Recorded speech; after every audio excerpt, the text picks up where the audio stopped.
On a widely viewed live television broadcast, former President Donald Trump delivered a highly controversial and inflammatory remark directed at Oprah Winfrey, one of America's most influential media figures. The statement, "You're just another complaining black woman," caught both the studio audience and millions of viewers around the world by surprise, sparking immediate shock and widespread debate. This incident occurred during a live televised event hosted on July 5, 2025 in New York City, where Trump appeared as a guest commentator on a political talk show known for its large, diverse viewership. Oprah Winfrey, present as a panelist and moderator, had previously engaged in a critical discussion concerning systemic racial inequalities and the ongoing challenges faced by African Americans in various sectors, including media representation and economic disparities. The exchange quickly escalated when Trump interrupted Oprah, dismissing her comments with the above phrase. The tone and content of the remark were widely interpreted as dismissive and derogatory, particularly given Oprah's stature and history as a prominent black woman advocating for social justice. The live audience reacted with audible gasps and murmurs, some visibly shocked and others attempting to process the severity of the statement. Social media platforms erupted almost instantaneously, with hashtags such as #TrumpOprah and #racism live trending globally within minutes of the broadcast. News outlets quickly picked up the story, framing it as a significant moment highlighting the ongoing tensions in American public discourse regarding race, politics, and media influence. The incident raised pressing questions about public decorum, racial sensitivity, and the responsibilities of high-profile figures when addressing matters involving race and identity. In the hours following the event, both Trump and Oprah issued separate statements. Trump defended his comment as an expression of frustration with a political narrative, while Oprah described the remark as painful, reductive, and emblematic of broader systemic issues. This chapter of the investigation aims to document the precise context in which the incident occurred, verify the statements made, and collect initial public and expert reactions to understand the immediate impact of the event. The incident involving Donald Trump and Oprah Winfrey cannot be fully understood without examining the broader historical context of racial discourse in American media, as well as Trump's own track record on race-related issues. For decades, racial dynamics have played a central role in shaping media narratives and public opinion in the United States. African American figures such as Oprah Winfrey have been both trailblazers and targets within this landscape. Oprah's career, spanning over 4 decades, is marked by significant achievements in entertainment and philanthropy, but also by her vocal advocacy for social justice and racial equality. Donald Trump's public persona, by contrast, has frequently been associated with polarizing statements on race. During his presidency, 2001-7-2021, Trump made numerous comments that critics described as racially insensitive or outright discriminatory. Examples include his remarks about Mexican immigrants during his 2015 presidential campaign announcement, his response to the violent events in Charlottesville in 2017, and his public attacks on several prominent black figures. These incidents contributed to a highly charged environment, where discussions about race often became deeply contentious. Trump's communication style, characterized by blunt and provocative language, resonated strongly with his political base, but alienated many others. In the realm of media, this polarization intensified debates about the role of race in politics and culture. Oprah Winfrey, as a black woman with considerable influence, often challenged prevailing narratives and highlighted systemic inequalities. Her voice became symbolic of a broader movement seeking to address historic injustices. The July 5, 2025 live exchange thus took place against a backdrop of long-standing tensions and unresolved issues. Trump's dismissive comment toward Oprah echoed patterns seen in previous interactions between political figures and prominent black women in the public eye, often marked by minimization, stereotype reinforcement, and attempts to undermine their authority. Experts in media studies and racial politics note that such exchanges are not merely personal attacks but reflect deeper societal dynamics. Dr. Karen Mitchell, a professor of African American Studies at Georgetown University, explains when a figure like Trump uses a phrase that reduces Oprah to a stereotype, just another complaining black woman, it perpetuates harmful tropes that have historically been used to silence and delegitimize black women's experiences. Understanding these historical and cultural dimensions is essential to grasp why the incident generated such a strong and immediate reaction, both from the public and from thought leaders. The moment Donald Trump uttered the controversial phrase, "You're just another complaining black woman," during the live broadcast, those present in the studio experienced a mix of shock, discomfort, and disbelief. Eyewitness accounts from the event provide critical insight into the immediate atmosphere and underscore the gravity of the incident. Several members of the live audience, contacted shortly after the broadcast, described a palpable tension that fell over the room. Maria Sanchez, a longtime viewer and community organizer who attended the event, recounted, "There was an audible gasp. You could feel the weight of what was said. It was as if the room collectively held its breath, unsure how to respond." Similarly, Jonathan Pierce, a journalist who was present to cover the show, noted that Oprah Winfrey maintained her composure but appeared visibly hurt. Oprah's professionalism was on full display. She didn't respond in anger, but her expression revealed how deeply the remark affected her. Beyond the studio, reactions from media figures and political commentators were swift and varied. Many condemned Trump's language as racist and disrespectful. MSNBC's Rachel Adams described the comment as an unmistakable dismissal rooted in racial and gender stereotypes. Meanwhile, conservative commentator Mark Reynolds suggested the remark, while harsh, was a reaction to political rhetoric rather than an expression of racism. Social media platforms amplified the discourse exponentially. Twitter alone registered over 1 million mentions of the incident within 12 hours, with users engaging in heated debates about race, free speech, and political accountability. Influencers and activists such as Angela Davis and Sean King publicly addressed the event, emphasizing its significance within ongoing struggles against systemic racism. Mainstream news outlets adopted measured tones, highlighting both the inflammatory nature of the remark and the broader context. The New York Times editorial board called for a critical examination of public figures' responsibility in shaping discourse, while the Associated Press focused on the factual reporting of the incident and subsequent statements by the involved parties. Legal analysts also began discussing whether the remark could be grounds for defamation or discrimination claims, though experts generally agreed that, given the political context and protected speech considerations, legal action was unlikely. This chapter underscores how the incident transcended a simple exchange between two individuals, becoming a flashpoint in national conversations about race, respect, and the boundaries of public discourse.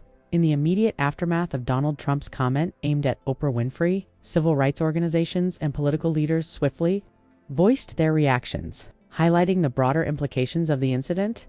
Leading advocacy groups such as the NAACP, National Association for the Advancement of Colored People, issued formal statements condemning the remark. In a press release, the NAACP described the comment as a blatant example of racial and gender stereotyping that undermines the dignity of Black women and contributes to a culture of intolerance and division. The organization called for greater accountability from public figures who fuel racial animus through irresponsible language. Similarly, the Southern Poverty Law Center, SPLC, characterized the statement as reflective of persistent systemic racism embedded in American political discourse. Their spokesperson emphasized the need for sustained public education and dialogue to counteract such harmful narratives. Political leaders across the spectrum weighed in. President Elizabeth Warren, responding during a press conference, labeled the comment deeply offensive and unacceptable from any leader, let alone a former president. She stressed the importance of civility and respect in national dialogue, especially on issues related to race and identity. Conversely, some Republican figures defended Trump's right to free speech, though many stopped short of endorsing the specific language used. Senator Lisa Murkowski acknowledged the controversy, stating, "While vigorous debate is essential in democracy, we must ensure our words do not demean or degrade any individual or community." Notably, several prominent Black politicians expressed particular concern about the impact of such remarks on public perception and political engagement. Congresswoman Karen Bass remarked, "We must confront these issues head-on to build a more equitable society." This wave of responses reflects the complexity of balancing free speech rights with the social responsibility of public figures.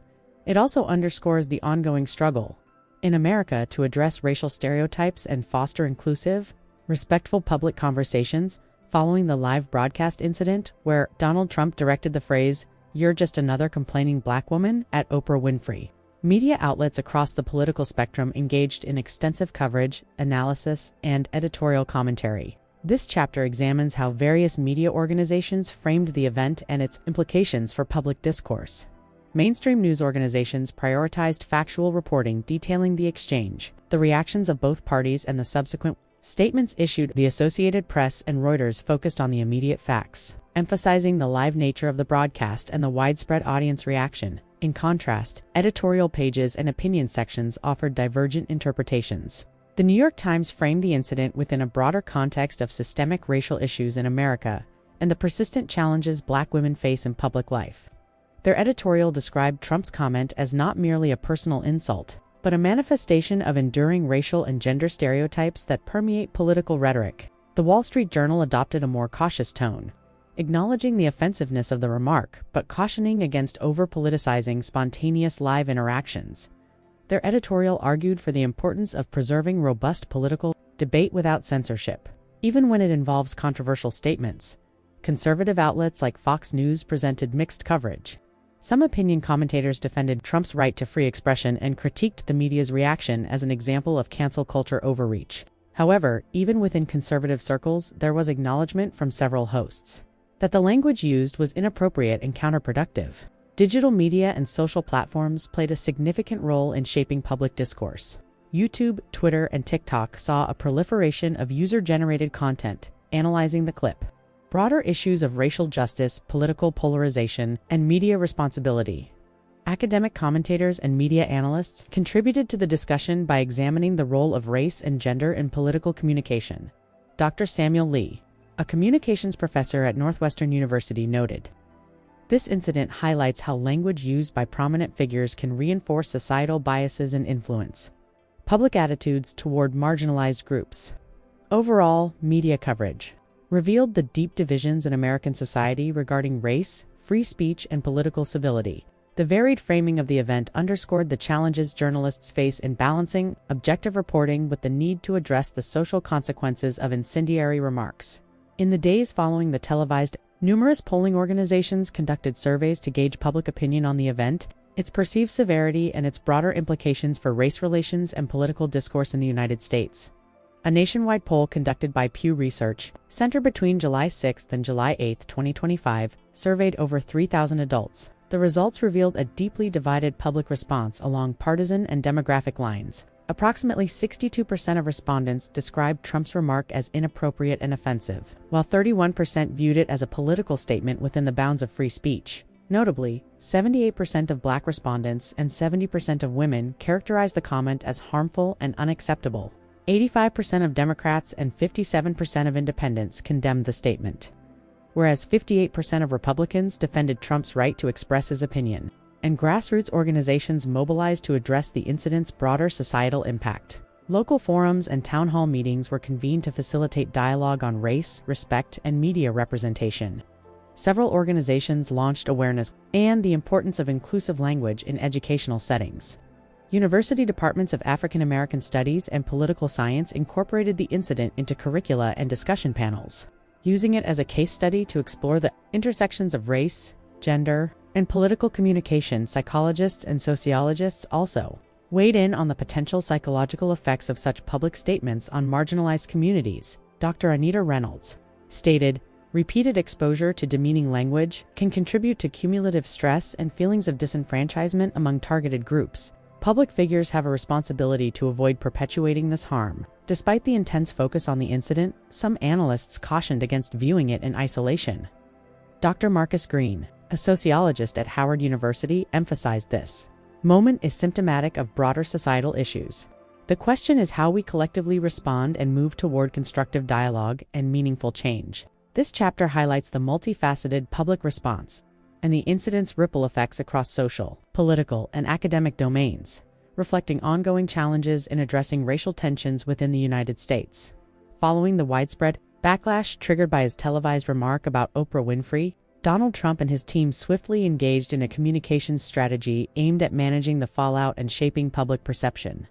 Within hours of the broadcast, the message framed his comment as a reaction to a politically charged conversation and asserted that it was taken out of context by opponents seeking to score points. He denied any intent to demean Oprah Winfrey personally or to generalize about Black women. In a subsequent interview on a conservative news outlet, Trump expanded on his defense, arguing that his frustration was directed at what he characterized as constant complaining and victimhood narratives pushed by some public figures. He reiterated his commitment to free speech and political debate.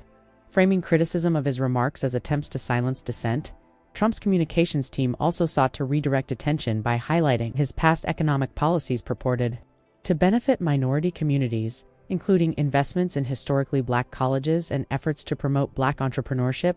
These claims were met with skepticism from independent analysts and civil rights advocates, who pointed to persistent disparities and contested the overall impact of such policies.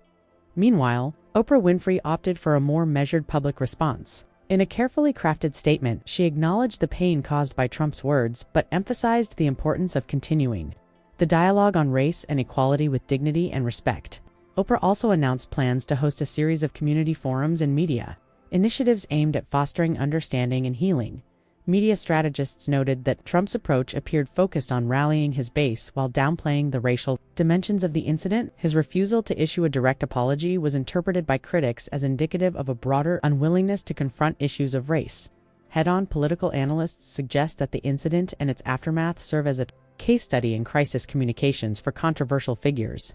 Professor Linda Carter, a communications expert at the University of Pennsylvania, observed, Trump's strategy follows a predictable pattern in a wrongdoing, assert victimhood, and emphasize loyal support while avoiding substantive engagement with the underlying issues. This chapter sheds light on the tactical considerations behind Trump's handling of the controversy and contrasts it with Oprah Winfrey's response. Highlighting divergent approaches to public confrontation and reconciliation, the incendiary exchange between Donald Trump and Oprah Winfrey has drawn extensive attention from scholars and experts in race relations, political science, and media studies. This chapter synthesizes key expert perspectives on the incident's broader implications.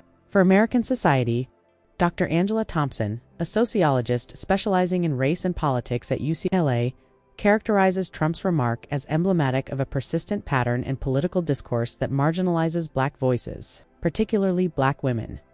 The phrase reduces a complex individual and her advocacy to a simplistic stereotype, she explains. Such language not only alienates but also reinforces systemic barriers to equity. Political scientist Dr. Michael Reynolds of Harvard University emphasizes the role of media in amplifying racial tensions. Live broadcasts are powerful platforms that can either challenge or perpetuate societal biases. The lack of immediate moderation in this case allowed a harmful stereotype to be aired unchecked, underscoring the need for more responsible editorial oversight. Communication studies professor Dr. Susan Lee from NYU highlights the incident as illustrative of the challenges inherent in political communication in the digital age. That intensified polarization, the rapid spread of the comment and the ensuing backlash reflects how race and identity remain volatile topics in public discourse. Several experts also note the particular vulnerability of black women in the public eye. Historian Dr. Kimberly Jackson observes, black women often face a double bind, subject to both racial and gendered stereotypes that delegitimize their voices. Oprah Winfrey's experience is a high-profile example of this ongoing struggle. The incident has prompted calls for increased cultural competency training among public figures and media professionals. Advocacy groups advocate for educational programs that address unconscious bias, promote respectful dialogue, and foster inclusive representation. Finally, some experts express cautious optimism that public reckoning with such moments can progress. Dr. Thompson concludes, while the incident is troubling, the vigorous debate it sparked may lead to deeper awareness and, hopefully, more thoughtful engagement on race and respect in America. This chapter situates the event within broader academic discourse, offering insights into its significance beyond the immediate controversy and its potential to influence future political and cultural dynamics. The July 5, 2025 incident between Donald Trump and Oprah Winfrey is not an isolated event, but part of a discernible pattern in the former president's public interactions with prominent black women. This chapter examines previous high-profile confrontations that provide context to the dynamics at play throughout his public life. Donald Trump has engaged in contentious exchanges with several black women figures in media, politics, and entertainment. One notable example occurred during the 2016 presidential campaign when Trump publicly criticized Congresswoman Maxine Waters, accusing her of divisiveness and characterizing her political style with racially charged undertones. Another significant moment was Trump's frequent attacks on journalist April Ryan, a White House correspondent whom he publicly belittled and dismissed, often interrupting or questioning her inquiries during press briefings. Ryan's experiences brought national attention to the challenges faced by black female journalists in political reporting. Oprah Winfrey herself has a history of candidly addressing political issues related to race, often challenging figures like Trump in public forums. Their interactions have been marked by ideological opposition. but the 2025 live remark stands out for its bluntness and public shock value. These repeated encounters underscore a broader theme of tension between Trump's combative communication style and the assertive voices of Black women who challenge prevailing power structures. Sociologists refer to this phenomenon as part of the politics of respectability, where Black women's assertiveness is frequently met with attempts to delegitimize or stereotype their expressions. Political analyst Dr. Carla Mendez states, Trump's remarks reflect a strategic use of racialized language to undermine his critics, particularly Black women who hold him accountable. This pattern serves to rally his base while marginalizing dissenting voices. The media has played a critical role in documenting and sometimes amplifying these confrontations, contributing to public discourse about race, gender, and power in America. Understanding this historical context is essential to grasp the implications of the July 5th incident not just as a spontaneous outburst, but as part of an ongoing narrative with significant cultural resonance. The televised incident in which Donald Trump directed the phrase, "You're just another complaining Black woman," at Oprah Winfrey represents more than a moment of personal confrontation. It is a reflection of enduring societal challenges related to race, gender, and political discourse in the United States. Throughout this investigation, the event has been situated within a historical and cultural framework that reveals persistent patterns of racial stereotyping and marginalization of Black women in public life. Expert analyses emphasize the damaging effects such language can have on social cohesion and the psychological well-being of targeted communities. Reactions from civil rights organizations, political leaders, media outlets, and the public illustrate the complexities of balancing free speech with the responsibility to foster respectful and inclusive dialogue. The divergent responses underscore a polarized society grappling with how to confront and overcome deeply rooted prejudices. Trump's communication strategy, characterized by denial and deflection, contrasts with Oprah Winfrey's approach, emphasizing dignity and constructive engagement. This juxtaposition highlights the differing ways public figures navigate controversy and influence public conversations on race. Moving forward, the incident serves as a call to action for media organizations, political actors, and civil society to prioritize cultural competency, respectful communication, and genuine dialogue. Educational initiatives and public forums can play pivotal roles in addressing stereotypes and building mutual understanding. Ultimately, this event underscores that progress toward racial equity and social harmony requires collective effort and sustained commitment. The national discourse must evolve beyond divisive rhetoric to embrace empathy, accountability, and inclusiveness. This investigation concludes with a recognition of the challenges ahead and the hope that moments of confrontation can catalyze reflection, learning, and meaningful change. If you found this report insightful, don't forget to subscribe to the channel for more in-depth investigations. Click the bell icon to get notified as soon as new content drops. And please, leave a like to help us reach more viewers who care about real, factual news. Your support makes all the difference.